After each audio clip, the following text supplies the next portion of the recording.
नमस्ते छात्रों, सुप्रभात। छात्रों, आज हम व्यावहारिक हिंदी के अंतर्गत 14वां पाठ पल्लवन इसका अध्ययन करने वाले हैं, जिसके लेखक है डॉक्टर दयानंद तिवारी। इसके पहले हमने देखा है कि पल्लवन यानी क्या। तो छोटे जो वाक्य अथवा वाक्य में बंद विचारों को विस्तृत करने का कार्य पल्लवन करता है। पल्लवन यह पाठ एकांकी विधा का है कि जिसमें एकांकी हिंदी साहित्य में अपना एक विशिष्ट स्थान रखती है। एकांकी को सरल भाषा में नाटक का लघु रूप कहा जा सकता है। जीवन के किसी भी अंश अथवा प्रसंग, एकाध घटना को एक ही क्रम में प्रभावशाली ढंग से मंच पर प्रस्तुत करना एकांकी की विशेषता होती है। मतलब नाटक की तरह ही नाटक का छोटा रूप यानी एकांकी ऐसा भी कहा जाता है। अपनी बात को व्यक्त करने हेतु वर्तमान समय में एकांकी को उपयोग में लाना लेखकों के लिए उपयुक्त सिद्ध होता है। हमने पहले देखा, इसके पहले के लेक्चर में हमने देखा है कि पल्लवन की प्रस्तुति एकांकी विधा में की गई है। साहित्य शास्त्र में पल्लवन लेखन को उत्तम साहित्यकार का लक्षण माना गया है और प्रस्तुत पाठ में भी पल्लवन अर्थात किसी उद्धरण, सूक्ति, सुंदर विचार, सुवचन के विस्तारित अर्थ लेखन को अत्यंत सरल और सहज शैली में समझाया गया है। पल्लवन शब्द की अवधारणा का प्रतिपादन और उसका साहित्य शास्त्रीय विवेचन इस पाठ में प्राप्त हुआ है। पल्लवन लेखन के विविध अंगों और नियमों को स्पष्ट करते हुए व्यावहारिक हिंदी के विभिन्न क्षेत्रों में उसकी उपयोगिता पर हमने प्रकाश डाला है। तो यहाँ पर इसके पहले हमने देखा कि 12वीं कक्षा का यहाँ पर दृश्य प्रस्तुत है कि जहाँ पर सभी विद्यार्थी उनका जो भी पाठ्यक्रम है वह पढ़ाना पूर्ण हुआ है और पाठ्यक्रम पढ़ाना पूर्ण होने पर वह किस प्रकार चर्चा कर रहे हैं, अपने अध्यापक के साथ किस प्रकार छात्र चर्चा कर रहे हैं कि जिसके अंतर्गत व्यावहारिक हिंदी का पल्लवन यह घटक उन छात्रों को थोड़ा बहुत कठिन लग रहा है और अध्यापक क्या कर रहे हैं, पल्लवन विधा क्या है, पल्लवन कैसे लिखना है, पल्लवन का विस्तार कैसे करना है, वह क्या कर रहे हैं, एक संभाषण के द्वारा छात्र और अध्यापक इनमें चर्चा हो रही है और वह चर्चा यानी ही पाठ का क्या है, स्वरूप यहाँ पर दिया गया है। तो हमने देखा कि पल्लवन किस प्रकार छात्रों को कठिन लगता है और छात्र अध्यापक से सवाल पूछते हैं कि पल्लवन मतलब क्या, पल्लवन को लेकर वह किस प्रकार पल्लवन विधा को विस्तार से लिखे और अध्यापक इस पाठ में पल्लवन की प्रक्रिया, पल्लवन का अर्थ विस्तार से बता रहे। तो हमने देखा अभी तक कि पल्लवन का अर्थ विषय का विस्तार करना है, पल्लवन का अर्थ भाव का विस्तार करना है, पल्लवन का अर्थ भाषा का विस्तार करना है। तो यहाँ तक हमने देखा है। तो अब देखते हैं आगे का घटक कि जिसके अंतर्गत यहाँ पर चर्चा है, उसी प्रकार में आपको पाठ की ओर अभी हम बढ़ेंगे। तो यहाँ पर अध्यापक पेज नंबर 81, अध्यापक कहते हैं, रोशन तुम अच्छे अच्छे प्रश्न करते हो, यह जिज्ञासा सराहनीय है, इस पर चर्चा होनी ही चाहिए। जी सर, रोशन कहता है, जी सर हमें इस विषय की भी जानकारी चाहिए। तो अध्यापक, वर्तमान युग विज्ञान का युग है, आज के बच्चे वैज्ञानिक युग में पल रहे हैं। हमारे साहित्य में लेखक, विचारक, कवि अपने मौलिक विचारों को व्यक्त करते हैं और हम उनके विचारों को समझ नहीं सकते, तब पल्लवन हमारी सहायता करता है। मतलब यहाँ पर रोशन ने प्रश्न पूछा था कि पल्लवन कला को आत्मसात करने की आवश्यकता क्या है। हम साहित्यकार तो नहीं है, तो फिर हमें पल्लवन कला को आत्मसात करने की आवश्यकता क्या हो सकती है, और इसके बारे में अध्यापक उनको जवाब दे रहे हैं कि वर्तमान युग कैसा है, विज्ञान का युग है, हम वैज्ञानिक युग में जी रहे हैं और हमारे साहित्य में जो भी लेखक, विचारक, कवि अथवा अन्य लेखन कार्य करने वाले व्यक्ति होते हैं वो अपने मौलिक विचारों को व्यक्त करते रहते हैं। उनके जो मूल विचार है, महत्वपूर्ण जो विचार है, उन विचारों को वो व्यक्त करते हैं। तब हम उनके विचारों को समझ नहीं सकते। तब पल्लवन क्या करता है, हमारी मदद करता है, सहायता यानी मदद करता है। परंतु बच्चों, केवल विषयगत ज्ञान होना अनिवार्य नहीं होता। तो आज के युवाओं के लिए अनेक क्षेत्रों का प्रवेश द्वार तैयार हो जाता है और पल्लवन व्यक्तित्व निर्माण में एक महत्वपूर्ण भूमिका तैयार कर सकता है। तन्वी पूछती है वह कैसे, मतलब पल्लवन व्यक्तित्व निर्माण में महत्वपूर्ण भूमिका कैसे निभा सकता है। तो अध्यापक, अब गौर से सुनो, शारीरिक विकास के साथ साथ बौद्धिक विकास की भी आवश्यकता होता है। केवल शिक्षा तथा साहित्य में ही पल्लवन का महत्व नहीं है, बल्कि उत्कृष्ट वक्ता, पत्रकार, नेता, प्रोफेसर, वकील आदि पद प्राप्त करने के लिए इस कला से अवगत होना आवश्यक है। मतलब पल्लवन सिर्फ शिक्षा अथवा साहित्य में उसका महत्व नहीं है, तो उसके साथ साथ एक वक्ता, उसके साथ साथ एक पत्रकार, एक नेता, प्रोफेसर, वकील, ऐसे कई सारे पद हैं कि जिससे एक अच्छा स्थान पाने के लिए इस कला को यानी पल्लवन को अवगत करना आवश्यक है। इतना ही नहीं, कहानी लेखन, संवाद लेखन, विज्ञापन, समाचार, राजनीति तथा अनेक व्यवसायों में भी पल्लवन का उपयोग होता है। मतलब एक वक्ता हो अथवा आप पत्रकार बनना चाहते हो अथवा पत्रकार हो, आप नेता हो, प्रोफेसर हो, वकील हो, उनके लिए तो पल्लवन कला आना ही चाहिए। उसके साथ साथ कहानी लेखन में, संवाद लेखन में, विज्ञापन यानी एडवर्टाइजमेंट, जाहिरात, वह समाचार अथवा राजनीति हो तथा अनेक व्यवसायों में भी पल्लवन का उपयोग होता है। हमारे करियर की दृष्टि से पल्लवन उपयुक्त है। मतलब हमारा क्षेत्र कौन सा भी हो, हर एक क्षेत्र में पल्लवन कला आना जरूरी है। मितवा, सर जी कितनी अच्छी और महत्वपूर्ण जानकारी आप दे रहे हैं, लेकिन मेरे मन में प्रश्न उठ रहा है कि पल्लवन की विशेषताएं क्या होती है। मतलब देखिए, अध्यापक जानकारी बता रहे हैं, तभी मितवा प्रश्न पूछता है कि पल्लवन की विशेषताएं क्या हो सकती है। अध्यापक, बताता हूँ, इन्हें अपनी कॉपियों में आप लिख सकते हैं। तो वहाँ पर अध्यापक क्या करते हैं, एक एक ऐसे करके पल्लवन की विशेषताएं बताते हैं। पल्लवन की विशेषताएं देखिए, कल्पनाशीलता, मौलिकता, सृजनात्मकता, चौथा प्रवाहमयता, भाषा शैली, शब्द चयन, सहजता, स्पष्टता और क्रमबद्धता। ये क्या है, पल्लवन की विशेषताएं है। अभी देखिए, हम देखते हैं विस्तार से कि पल्लवन की विशेषताएं क्या है। पहला है कल्पनाशीलता। कल्पनाशीलता, पल्लवन करते समय लेखक कल्पनाशीलता का सहारा लेता है। कल्पना के सहारे वह क्या करता है, एकाध सूक्ति का, एकाध उद्धरण का भाव विस्तार करता है। उसके बाद परंतु पल्लवन में विषय का विस्तार एक निश्चित सीमा के अंतर्गत किया जाता है। कल्पनाशीलता का सहारा लेके विषय का विस्तार करना है, लेकिन कैसे, निश्चित सीमा के अंदर। बेवजह अधिक जानकारी लिखकर चलता नहीं, तो जो भी लिखना है वो महत्वपूर्ण बातें निश्चित सीमा के अंदर ही लिखना अपेक्षित होता है। तो यहाँ पर कल्पना के सहारे जो भी पल्लवन कार्य करने वाला व्यक्ति है वह क्या करता है, विषय का विस्तार करता है। दूसरा है मौलिकता। पल्लवन में मौलिकता का ध्यान रखा जाता है। मौलिकता यानी जो भी विचार है वो अपने खुद के होने चाहिए, किसी की नकल पल्लवन में नहीं करना चाहिए। तीसरा सृजनात्मकता, तीसरी विशेषता है सृजनात्मकता। पल्लवन में लेखक को सृजनात्मकता का अवसर और संतोष दोनों मिलते हैं। सृजनात्मकता यानी स्वयं की रचना।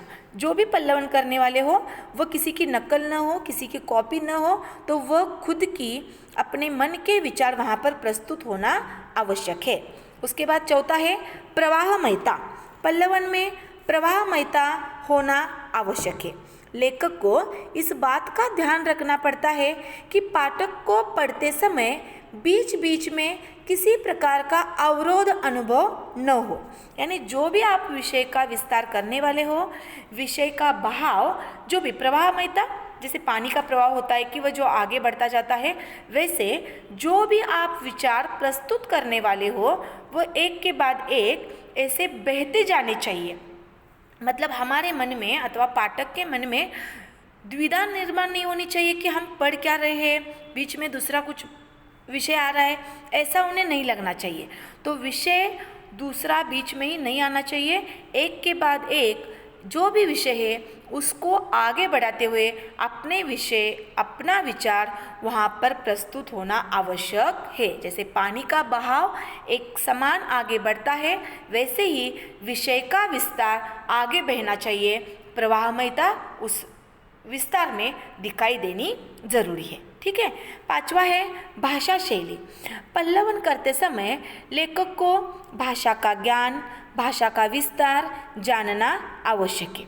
हाँ, हमने इसी पेज पर देखा है, देखो कि पल्लवन में भाषा विस्तार किस प्रकार होता है, वो हमने देखते समय देखा कि भाषा विस्तार में अथवा भाषा शैली में विश्लेषण आना चाहिए। विश्लेषण यानी एक बात को अलग तरीके से फैलाकर बताना। उसके साथ साथ संश्लेषण होना चाहिए। संश्लेषण बहुत बातों को संक्षिप्त में बताना। ठीक है। उसके बाद तार्किक क्षमता भाषा शैली में होनी चाहिए, यानी तर्क विचार करके सोचने की क्षमता उस पल्लवनकर्ता के पास होना आवश्यक है। उसके साथ साथ अभिव्यक्तिगत कौशल्य की भी आवश्यकता होती है, यानी अपने खुद के विचार प्रस्तुत करने की कला, स्वयं के विचार प्रकाशन करने की कला उस व्यक्ति के पास होना आवश्यक होता है। यानी भाषा शैली में क्या क्या आएगा, भाषा का ज्ञान चाहिए, भाषा का विस्तार करना आना चाहिए, उसके साथ साथ संश्लेषण, विश्लेषण, तार्किक क्षमता और अभिव्यक्तिगत कौशल्य की क्षमता उस पल्लवनकर्ता के पास होना जरूरी होता है। ठीक है। नेक्स्ट है शब्द चयन। पल्लवन की विशेषता क्या है? नेक्स्ट शब्द चयन। तो पल्लवन में शब्द चयन का बहुत अधिक महत्व होता है। तर्कसंगत और उचित शब्दों का ही प्रयोग किया जाना चाहिए। लेखक को श्रृंखलाबद्ध, रोचक एवं उत्सुकता से परिपूर्ण वाक्य लिखने चाहिए। छोटे छोटे वाक्यों या वाक्य खंडों में बंद विचारों को खोल देना, फैला देना अथवा विस्तृत कर देना पल्लवन होता है। तो जो भी पल्लवन का विषय दिया है, छोटे छोटे वाक्य हो सकते हैं अथवा सुविचार हो सकते हैं, तो वह विषय दिया गया जो भी होता है उसका विस्तार करते समय भाषा का ज्ञान चाहिए और भाषा का ज्ञान होने के साथ ही उचित शब्दों का चयन भी करना आना अपेक्षित होता है। उसके बाद है सहजता। नेक्स्ट टॉपिक है सहजता। पल्लवन का सहज रूप सभी को आकर्षित करता है। तो पल्लवन का विषय जो भी है, पाठक हर एक क्षेत्र के पाठक हो सकते हैं, हर एक जानकारी उनको कम हो सकती है, ज़्यादा हो सकती है, होशियार हो सकते हैं, मध्यम बुद्धि के हो सकते हैं। तो आपको पल्लवन का विषय सहजता से लिखना चाहिए। भाषा अति क्लिष्ट, अलंकारिक नहीं होनी चाहिए। तो सहज भाव से बाबा, जिससे आसानी से पाठक वर्ग समझ सके, ऐसा भाव उस पल्लवन में होना चाहिए। ठीक है। नेक्स्ट है स्पष्टता। नेक्स्ट घटक दिया है स्पष्टता। पल्लवन में स्पष्टता का होना आवश्यक है। जिस भी विचार, अंश अथवा लोकोक्ति आदि का पल्लवन किया जा रहा है, केंद्र में वही रहना चाहिए। पाठक को पल्लवन पढ़ते समय ऐसा प्रतीत न हो कि मूल विचार कुछ और है और पल्लवन का प्रवाह किसी अन्य दिशा में जा रहा है। तो स्पष्ट भाव से जो विषय दिया गया है उसका ही विचार मूल में रखकर, केंद्र में रखकर विषय का विस्तार जरूरी है। हाँ, उसके बाद है क्रमबद्धता। क्रमबद्धता, पल्लवन में जो भी विचार दिया गया है उन विचारों में अथवा अभिव्यक्ति में क्रमबद्धता होना आवश्यक है। एक के बाद एक ऐसे क्रम आगे बढ़ता हुआ जाना चाहिए। ठीक है। तो इस प्रकार पल्लवन की विशेषताएं है कि कल्पनाशीलता, मौलिकता, सृजनात्मकता, उसके बाद प्रवाहमयता, भाषा शैली, शब्द चयन, सहजता, स्पष्टता और क्रमबद्धता। ठीक है। आगे एक लड़की प्रश्न पूछती है, सर जी क्या पल्लवन लिखने की कोई अलग शैली होती है? अध्यापक, हाँ, पल्लवन लिखने की निम्न शैलियाँ प्रचलित है।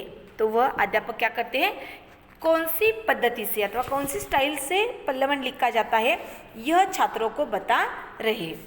पहला है, इसमें विषय प्रवर्तन प्रथम वाक्य से ही प्रारंभ हो जाता है।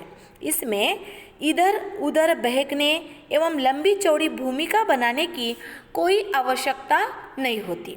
प्रथम वाक्य से ही श्रृंखलाबद्ध, रोचकतापूर्ण एवं उत्सुकता भरे वाक्य लिखने चाहिए। मतलब दो शैलियाँ हैं कि जिसमें पहली शैली है कि जो वाक्य दिया जाता है पल्लवन के लिए, जो उदाहरण दिया जाता है, उस उदाहरण से ही शुरुआत करते हुए पल्लवन आगे लिखा जाता है। दूसरा, कुछ विद्वान ऐसे मानते हैं कि प्रारंभिक 2-3 वाक्यों की भूमिका बनानी चाहिए, मध्य के 10-12 वाक्यों में विषय का प्रतिपादन करें तथा अंतिम 2-3 वाक्यों में उपसंहार करें। मतलब जैसे कि कुछ लघुत्तरे हम प्रश्न लिखते हैं तो वे हम करते, देखो थोड़ी पहले प्रस्तावना करते हैं, फिर मेन उत्तर लिखते हैं, मूल उत्तर, फिर उसका समारोह करते हैं। तो दूसरी शैली कैसे है, एक तो हम क्या करते हैं, पहले 2-3 वाक्यों में उसकी प्रस्तावना कर सकते हैं उस विषय की, मध्य में उस विषय का जो मूल घटक है वह लिख सकते हैं और अंतिम 2-3 वाक्यों में उस विषय का निष्कर्ष हम निकाल सकते हैं। तो इस प्रकार यहाँ पर पल्लवन लिखने की 2 शैलियाँ प्रचलित है। उसके बाद आगे पेज नंबर 82, रोशन प्रश्न पूछता है कि सर क्या पल्लवन की प्रक्रिया भी अलग होती है? इस संदर्भ में संक्षिप्त में जानकारी दीजिए। अध्यापक, मतलब पल्लवन की यहाँ पर प्रक्रिया अध्यापक बताते हैं। वैसे पल्लवन की जानकारी लेते लेते उसकी प्रक्रिया पर भी हमारी चर्चा हुई है, फिर से थोड़ा स्पष्ट करता हूँ। मतलब किस प्रकार हमें पल्लवन के लिए प्रक्रिया से काम लेना चाहिए वो यहाँ पर बताया है। पहला है, विषय को भलीभांति पढ़ना, समझना, ध्यान केंद्रित करना और अर्थ स्पष्ट होने पर पुनः सोचना। मतलब देखो, सर्वप्रथम विषय के जो वाक्य है अथवा विचार है, सूक्ति, कहावत अथवा मुहावरा, जो भी विषय दिया है उस विषय को हमें भलीभांति अच्छी तरीके से पहले पढ़ना चाहिए। फिर उनके भाव को समझने का प्रयास करना चाहिए कि क्या है, इस वाक्य का अर्थ क्या हो सकता है, इस वाक्य में क्या कहना चाहते हैं लेखक अथवा कवि अथवा रचनाकार, साहित्यकार को क्या कहना है, इसके बारे में पहले सोचना चाहिए। पहले विषय को भलीभांति पढ़ना चाहिए। दूसरा क्या करना चाहिए, उसके भाव को समझना चाहिए, उस पर ध्यान केंद्रित करना चाहिए। फिर उस विषय को मेन रख कर हमें सोचते हुए ध्यान उसकी तरफ हमें बढ़ाना चाहिए। फिर हमें अर्थ स्पष्ट होगा, ध्यान देने पर हमें अर्थ स्पष्ट होता है। फिर हमें क्या करना चाहिए, पुनः सोचना चाहिए। मतलब उस विषय में हम क्या लिख सकते हैं यह हमें सोचना चाहिए। मतलब देखिए, पहले विषय को भलीभांति पढ़ना चाहिए, जो भी विचार दिया है, जो भी वाक्य दिया है पल्लवन के लिए, उस विषय को पहले भलीभांति पढ़ना होगा। फिर उस विषय को समझना चाहिए, फिर उसकी तरफ ध्यान केंद्रित करना चाहिए और अर्थ स्पष्ट होने पर पुनः सोचकर लिखना शुरू करना चाहिए। उसके बाद दूसरा, विषय की संक्षिप्त रूपरेखा बनाना, उसके पक्ष विपक्ष में सोचना, फिर विपक्षी तर्कों को काटने हेतु तर्कसंगत विचार करना और उसके बाद तर्कसंगत तथा सम्मत विचारों को संयोजित करना तथा असंगत विचारों को हटाकर अनुच्छेद तैयार करना। मतलब देखिए कि पल्लवन करने से पूर्व मूल तथा गौण विचारों को समझ लेने के बाद विषय की संक्षिप्त रूपरेखा बनानी चाहिए।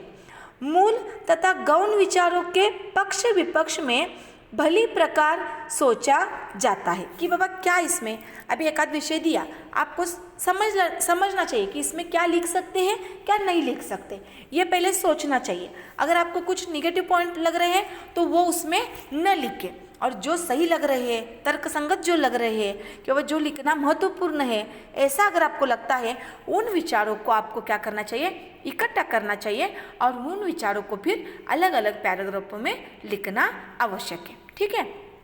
फिर है, शब्द पर ध्यान देकर शब्द सीमा के अनुसार पल्लवन करना और अंत में लिखित रूप को पुनः ध्यान देकर पढ़ना।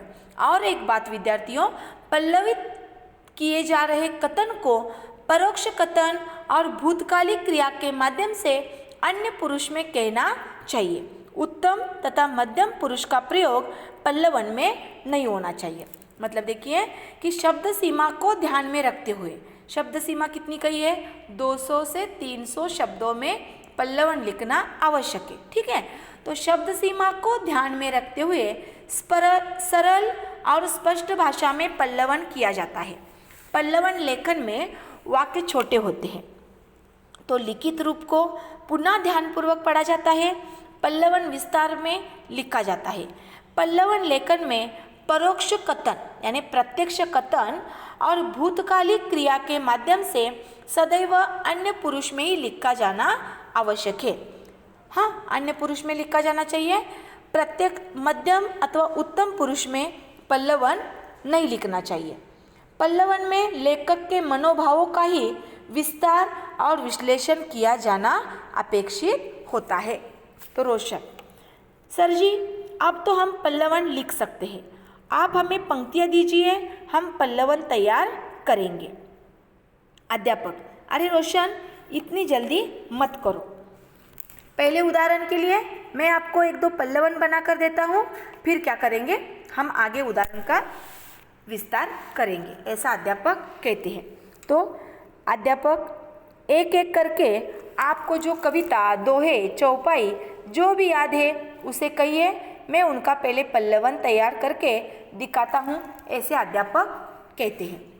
फिर उसके पश्चात क्या हुआ, नहीं सूझ रहा तो पहला उदाहरण मैं ही आपको बताता हूँ, ऐसे अध्यापक कहते हैं। जैसे निम्न पंक्ति का पल्लवन करते हैं। पंक्ति दी गई है, नर हो न निराश करो मन को। हाँ, नर यानी मनुष्य अपने मन को निराश न करे। पल्लवन, उसका पल्लवन दिया है देखो, यह सार्वभौमिक सत्य है। मतलब यहाँ पर उदाहरण प्रस्तुत किए गए हैं, 2-3 उदाहरण, अभी हम पढ़ते हैं उन उदाहरणों को। विषय क्या है, नर हो न निराश करो मन को। यह सार्वभौमिक सत्य है कि मनुष्य संसार का सबसे अधिक गुणवान और बुद्धि संपन्न प्राणी है। वह अपनी अद्भुत बुद्धि एवं अपने कौशल्य के बल पर इस संसार में महान से महान कार्य करके अपने साहस और सामर्थ्य का परिचय दे चुका है। शांति, सद्भाव और समानता की स्थापना के लिए वह प्रयासरत रहा। इन सबके पीछे उसका आंतरिक मानसिक बल ही था। यूँ कि मनुष्य विधाता की सर्वोत्कृष्ट एवं सर्वाधिक गुण संपन्न कृति है, अतः उसे अपने जीवन में कभी निराश नहीं होना चाहिए। यह तो मनुष्य का जीवन है कि जहाँ उसके जीवन में सुख है वहाँ दुख भी है, लाभ है तो हानि भी है, सफलताएं है तो असफलताएं भी है। मतलब देखिए ये मनुष्य का जीवन ही है कि जीवन में सुख है तो दुख भी होगा, लाभ है तो हानि भी है, सफलताएं है तो असफलताएं भी होगी ही। यदि उसका मन ही पराजित हो जाएगा, थक जाएगा, तो इस धरा को वह स्वर्ग सा कैसे बना पाएगा। उसके मन की इसी संकल्प विकल्पमयी साहसिक शक्ति को उसका मनोबल कहा जाता है, जो उसे हर समय श्रेष्ठ बनने हेतु कर्म के लिए प्रेरित करता है।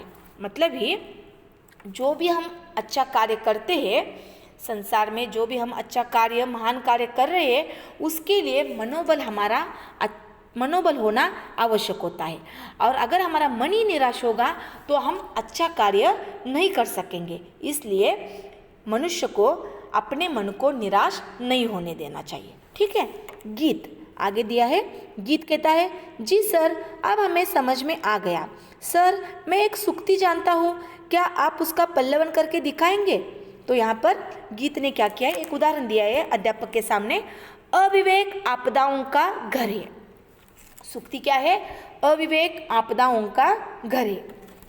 तो विवेक यानी क्या, भली बुरी बातों को सोचने समझने का ज्ञान, और अविवेक यानी भली बुरी बातों को सोचने का अज्ञान। कि बाबा जो व्यक्ति भला क्या बुरा क्या इनको सोचता ही नहीं, नादान, अविचार, अज्ञानी जो व्यक्ति होते हैं वो व्यक्ति, और ऐसे व्यक्ति का मन आपदाओं का घर होता है। पल्लवन उसका किया है देखो, विवेक। अध्यापक फिर उसका पल्लवन करके यहाँ पर बताते हैं, विवेक बुद्धि और ज्ञान मानव की बौद्धिक संपदा है। मानव जब कोई निर्णय लेता है तो उसे सद असदकारिणी बुद्धि की आवश्यकता होती है। मनुष्य जब भी कोई निर्णय लेता है तो उसके लिए अच्छी और बुरी बुद्धि की आवश्यकता होती है कि बाबा वो क्या सोच रहा है, अच्छा सोच रहा है उस निर्णय के प्रति, क्या गलत सोच रहा है, इसकी आवश्यकता होती है। विचार शून्य किए गए कार्य कष्टदायक होते हैं। अगर बिना सोचे विचार किए कुछ कार्य अगर हम करते हैं तो वह कार्य कष्टदायक हो सकते, उसका नतीजा बुरा ही होगा। मानव की सफलता के पीछे उसका विवेक कार्य करता है। हमें सोच विचार कर ही कोई कार्य करना चाहिए। बिना विचारे किया गया कार्य पश्चाताप का कारण बनता है। इसलिए हमें जो भी कहना है उसका मनन करें, चिंतन करें। जो कुछ भी कहे उसे सोच समझकर विवेक की कसौटी पर कसकर ही कहे, क्योंकि जीवन का आनंद विवेक से चलने में है। भली बुरी बातों को सोचने समझने का ज्ञान अगर आपके पास है तो आप जीवन का आनंद ले सकते हैं। अविवेकी मूर्खतापूर्ण कार्य करता हुआ अपने जीवन को स्वयं आपत्तियों से भर लेता है। अगर आप नादान हो, अविचारी हो, अज्ञानी हो, तो अगर आप ऐसे अविवेकता के साथ कार्य करते हो तो जीवन को आप स्वयं ही क्या करते हो, अपने जीवन को आपत्तियों से भर डालते हो। मतलब ये क्या है, यहाँ पर अविवेक किस प्रकार आपदाओं का घर है, इसका यहाँ पर प्रस्तुतिकरण किया है। ठीक है, तो आगे का घटक हम अगले तासिका में देखेंगे। ठीक है, जितना घटक पढ़ा है वो अच्छी तरीके से और एक बार पढ़े, उसके साथ पल्लवन की प्रक्रिया और पल्लवन की विशेषताएं आपको अपने शब्दों में लिखना है। ठीक है, धन्यवाद।